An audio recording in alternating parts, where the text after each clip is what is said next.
अस्सलाम वालेकुम स्टूडेंट्स, उम्मीद है आप सब खैरियत से होंगे। आज हम लेवल्स ऑफ बायोलॉजिकल ऑर्गेनाइजेशन का दूसरा पार्ट स्टडी करेंगे, जो लेवल्स हमारे पास रहते थे। इससे पहले मैं आपको कुछ रिवाइज़ कराना चाहूँगा कि हमने सबसे पहले स्टार्ट लिया था एटम से, यानी कोई भी ज़िंदा जानदार जो है उसकी शुरुआत जो है वो एटम से हुई है। बहुत सारे एटम्स जो है वो आपस में मिलकर मालिक्यूल बनाते हैं। बहुत सारे मालिक्यूल जो है वो आपस में मिलकर ऑर्गेनेलीज़ बनाते हैं। बहुत सारी ऑर्गेनेलीज़ आपस में मिलकर सेल बनाती हैं।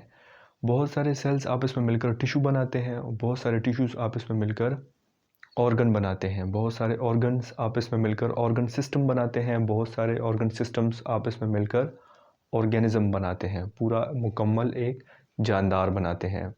ऑर्गेनिज़म लेवल के बाद जो है हमारे पास एक लेवल है species, group of similar organisms that can interbreed and produce offspring.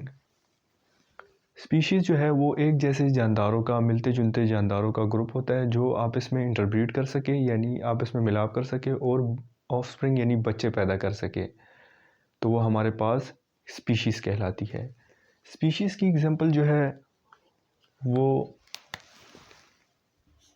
Cat एक अलहदा स्पीशी है, बिल्ली इसी तरह जो है हमारे पास काऊ एक अलहदा स्पीशी है, और डॉग ये हमारे पास एक अलहदा स्पीशी है। ठीक हो गया, ये हमारे पास स्पीशी लेवल था। अब नेक्स्ट लेवल जो है population. A group of organism of the same species living together in the same place in same time. एक टाइम में एक जगह पर एक स्पीशीज़ जो है उनका एक ग्रुप एक जगह पर रह रहा हो तो वो हमारे पास उनकी पॉपुलेशन कहलाती है, यानी उनकी पॉपुलेशन होती है, उनकी आबादी होती है। लेकिन स्पीशीज़ कैट भी हो सकती है, काऊ भी हो सकती है, डॉग भी हो सकती है। ठीक हो गया, कोई कुछ भी हो सकता है। तो अगर वो कैट की है तो उसमें जो है सिर्फ़ और सिर्फ कैट्स होंगी, उसके अलावा कोई और ऑर्गेनिज़म नहीं होगा, कोई और जानदार उसमें नहीं होगा। कैट्स की मतलब कैट्स का ही वो ग्रुप होगा, वो स्पीशी होगी और वो कैट्स की पॉपुलेशन होगी, यानी बिल्लियों की आबादी। इसी तरह जो है काउस का अगर हुआ तो वो जो है काउस का ग्रुप होगा, तो वो उसे हम काउस की पॉपुलेशन कहेंगे। तो इसकी एग्जांपल जो है उसमें हमारे पास जो है बहुत अच्छी एग्जांपल है humans population. Humans population humans population जो है उसमें हमारे पास इंसानों की आबादी, यानी बहुत सारे इंसान जब आपस में मिलकर एक जगह पर एक टाइम में रहते हैं तो वो हमारे पास ह्यूमंस पॉपुलेशन बनाते हैं, यानी इंसानों की आबादी। इसके बाद जो है नेक्स्ट हमारे पास कम्युनिटी आती है। कम्युनिटी में हमारे पास डिफरेंट पॉपुलेशन इंटरेक्टिंग, इसमें जो है हमारे पास वो मुख्तलिफ़ पॉपुलेशंस आपस में इकट्ठी होती हैं और वो आपस में इंटरेक्ट करती हैं और वो हमारे पास कम्युनिटी बनाती हैं। इसकी एग्जांपल में हमारे पास जो है वो डेज़र्ट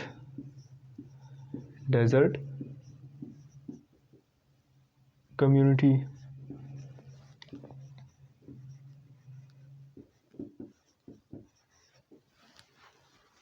डेज़र्ट कम्युनिटी में जो है हमारे पास कौन कौन सी मुख्तलिफ़ पॉपुलेशंस होती हैं, उसमें हमारे पास जो है रैबिट की पॉपुलेशन हो सकती है, यानी खरगोश की पॉपुलेशन हो आबादी। इसी तरह जो है हमारे पास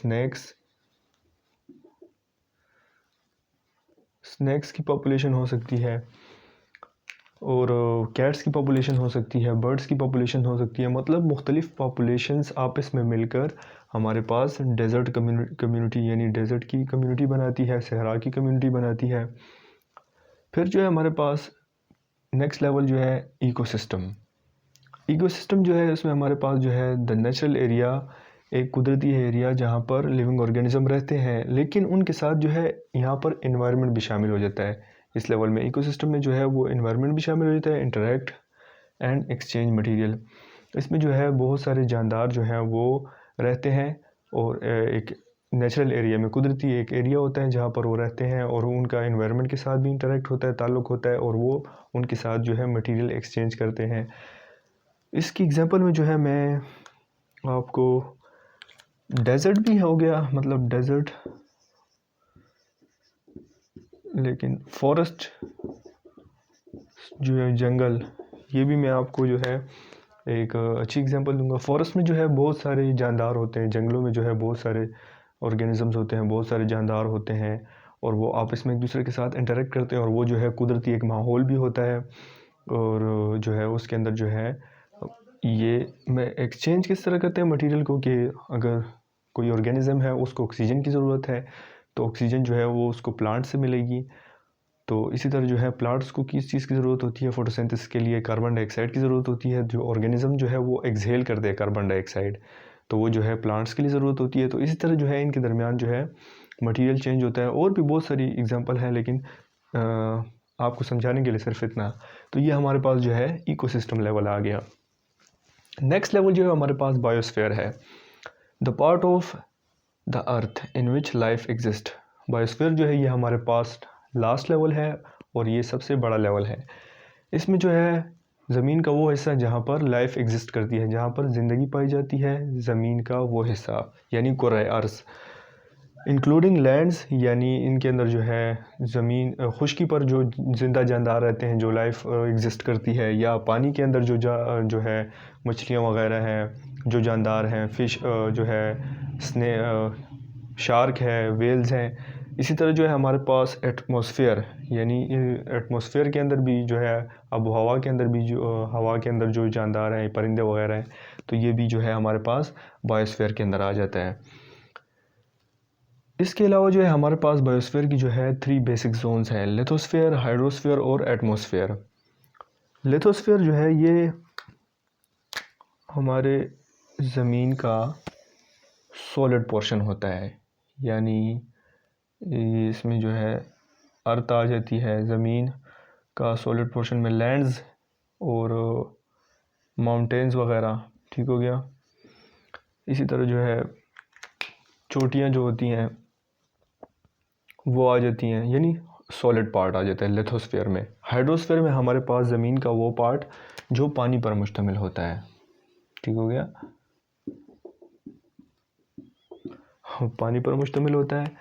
इसी तरह जो है हमारे पास एटमॉस्फेयर, वो एरिया जो आबो हवा यानी ऑक्सीजन गैसेस पर मुश्तमिल होता है। वो gases oxygen, carbon dioxide, hydrogen gas, तो ये जो है गैसेस पर जो मुश्तमिल होता है सराउंडिंग में अर्थ की, तो वो हमारे पास एटमॉस्फेयर आ गया, हाइड्रोस्फीयर और लिथोस्फीयर। तो उम्मीद है आपको लेक्चर की अच्छे तरीके से समझ आई होगी, और अगर मेरी वीडियोस आपको अच्छी लगती हैं तो प्लीज़ लाइक करें, सब्सक्राइब करें और अपने दोस्तों के साथ शेयर करना ना भूलिए। और अगले लेक्चर तक के लिए अल्लाह हाफिज़।